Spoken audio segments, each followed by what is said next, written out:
ৰহস্যজনক মৃত্যু বঙাইগাঁৱৰ যুৱকৰ। মানিকপুৰৰ শিলখাগুৰিৰ ঘৰত শোকাকুল পৰিৱেশ।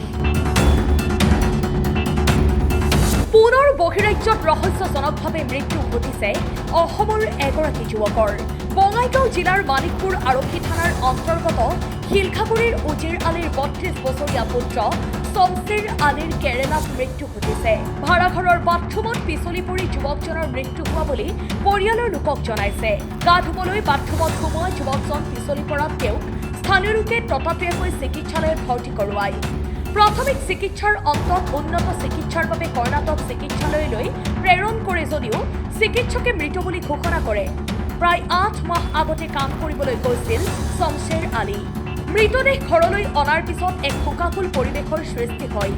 মৃত্যুৰ সময়ত ২টি সন্তান, পত্নী আৰু অসংখ্য গুণমুগ্ধক ইহ সংসাৰত এৰি থৈ যায়। স্থানীয় ৰাইজৰ দাবী, যি কোম্পানীত কাম কৰিছিল সেই কোম্পানীৰ স্বত্বাধিকাৰীয়ে মৃতকৰ পৰিয়াললৈ উপযুক্ত ক্ষতিপূৰণ দিব লাগে। মানে ইয়াতে মোটামুটি ৭-৮ মাহ মান আগতে শমশেৰ আলী নামৰ ল'ৰা এটা আমাৰ শিলগাঁৱৰী গাঁৱৰ পৰা কেৰেলালৈ কাম কৰিবলৈ যায়। তাতে কিবা হঠাতে কাম কৰি থকা মানে ৰুমৰ পৰা কিবা বাথৰুমত যাই আছিল বোলে। বাথৰুমত যাই অৱস্থাত কিবা পিছলি পৰাত দুৰ্ঘটনা এটা হয়। মানে তাৰপিছত তাৰ পৰা হস্পিটেললৈ লৈ যায়। হস্পিটেলৰ পৰা আকৌ ইটো হস্পিটেলত নাৰাখি বেলেগ হস্পিটেলত লৈ যোৱাৰ পিছত তাতে ডক্টৰে ঘোষণা কৰে মৃত্যু। ইয়াতে আমি কওঁ যে তাৰ সৰু সৰু 2টা কণমানি, এটা ল'ৰা এটা ছোৱালী আছে। ইয়াতে আমি হিমন্ত বিশ্ব শৰ্মা ডাঙৰীয়াক মই অনুৰোধ কৰোঁ যাতে কিবা ব্যৱস্থা কৰে জানে। তো ভালে আছিল, যিহেতু বাহিৰতো থাকছে বেছি, বাহিৰত কেৰেলাতে কাম কৰিছে। ঘৰত আমি কমেই দেখা পাইছোঁ, ইয়াক বাহিৰতো বেছি কাম কৰিছে। এই বিষয়ে আমাৰ শিলখাগুৰি গাঁৱৰ শমশেৰ আলী নাম ল'ৰাটোত আজি ৮ মাহ মান আগত কেৰেলাত কামত গৈছিল। লগতে ফেমিলিও আছিল, বাচ্চা 2টা আছে। কাম কৰি থকাত মানে তাতে যে থাকে আৰু কি, এই বাথৰুমত ৱাছৰুমত গৈছিল, তাতে পিছলি পৰি গৈছিল। পিছলি পৰি যোৱাৰ পিছত মাথাত দুখ পাইছিল বোলে। তাতে এই কেৰেলা হস্পিটেলত লৈ গৈছিল। যোৱাৰ পিছত তাৰে পৰা ডক্টৰে ৰেফাৰেঞ্চ কৰি এই কৰ্ণাটক হস্পিটেলত পঠাইছে। তাতে তাৰ পৰা কৰ্ণাটক হস্পিটেলত ডক্টৰে মৃত্যু বুলি ঘোষণা কৰি দিছে। এতিয়া আহি আছে, আমাৰ অলপ পিছতে পাব আহি।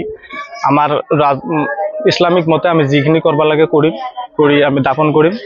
এতিয়া কথা হ'ল, আমাৰ অসমৰ মুখ্যমন্ত্ৰী হিমন্ত বিশ্ব শৰ্মা ডাঙৰীয়াক কাতৰ আহ্বান জনাইছোঁ যে বাচ্চা 2টা যে আছে, এই বাচ্চা 2টাৰ কাৰণে কিবা কৰে যাতে, এইখিনি আমাৰ হিমন্ত বিশ্ব শৰ্মা ডাঙৰীয়াৰ ওপৰত বিশেষ কাতৰ অনুৰোধ জনাইছোঁ। মানিকপুৰৰ পৰা আজিজুল হকৰ ৰিপৰ্ট, অসম টাইম। ঘৰত আনন্দ আৰু সম্পৰ্কৰ চমক বজাই ৰাখিবলৈ জৰুৰী হৈছে সকলো আনন্দময় মুহূৰ্তত মৰমৰ উপহাৰ দিয়াটো। সেইবাবে মধুশ্ৰী জুৱেলাৰ্ছে আনিছে সকলো ৰঙীন ক্ষণৰ বাবে বিশেষ গহনা।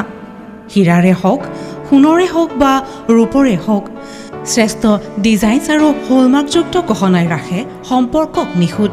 তেনেহ'লে আজিয়ে আনক আনন্দ মধুশ্ৰী জুৱেলাৰ্ছৰ সৈতে। যোগাযোগ কৰক 7002800341 নাইবা ভিজিট কৰক LNB ৰোড, নলবাৰী, অসম।